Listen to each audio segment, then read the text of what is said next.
When the ice storms hit Albany, I was there. I deployed. When Hurricane Gustav hit, I was there. When Katrina hit, I was mobilized and moving. I was there. When the floods hit Oregon, I was there. When the sky falls and the earth quakes, we're gonna put this back together, we won't break.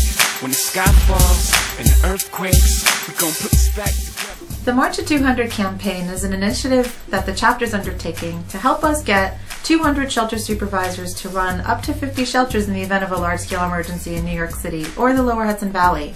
We need you, so help us march to 200. You asked the most significant shelter management experience. All of the experiences are different, and all of the experiences may test you in some particular way. We had no fresh drinking water for several days. It was a huge operation. There were 3,000 people there. Several counties in the area had basically been flooded.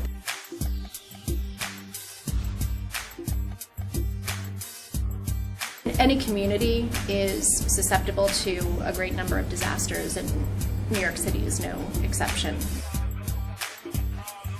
A shelter supervisor has to be sort of one of those people who has their finger on the pulse of almost everything. They are in large part coordinators and running the show, and they're pulling everything together. So a lot of the qualities that they have to have is almost like the sixth sense of what's going on, not only with their the residents, but also with their staff. The qualities that any shelter supervisor has to have is ongoing, but compassion, understanding of your job, the ability to delegate work, the ability to supervise well. So just kind of constantly assessing what's going on with the particular situation as it changes day by day and almost hour by hour sometimes. The best way to go about this, if you're interested in becoming a shelter manager, is to get involved and get your hands dirty with the operation and learn the nuts and bolts of this. Advice that I would give people considering it would be, number one, get into one of the drills. And I believe if anyone with a drive or motivation, the time and the compassion to do this steps forward and sees it in action, they just can't walk away from it. It's a hook, line, and sinker. Once we get you into the class, do the simulations, you're ready for it. You want to come back, you want to put these skills to work for other people. I've taken all of the initial trainings, the Fulfilling Our Mission, mass care, and logistics operation, logistics simulation, shelter ops, shelter simulation. You need to take all that stuff. The coursework definitely helps to open your eyes to all the possibilities that could happen. The Sims class is even better for that because you're put into those situations. What I find is that once you get in the actual situation, that's when it comes to being.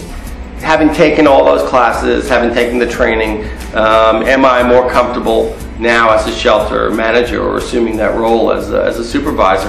And I would say definitely yes. If you didn't take that, you'd be at sea.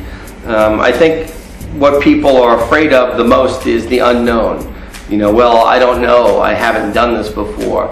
And obviously the object of taking the training is walking through some of those I don't knows. I feel confident to be able to go into any situation regardless of the size of the shelter, regardless of the demographics of the population. I feel really confident because I feel I've gotten a really well-rounded education. The March for 200 is one of those things that we must constantly do, keep it moving, because when the next big one hits, and I always say when it hits, we're going to need to have people running on the field when it hits. We cannot sit back and watch.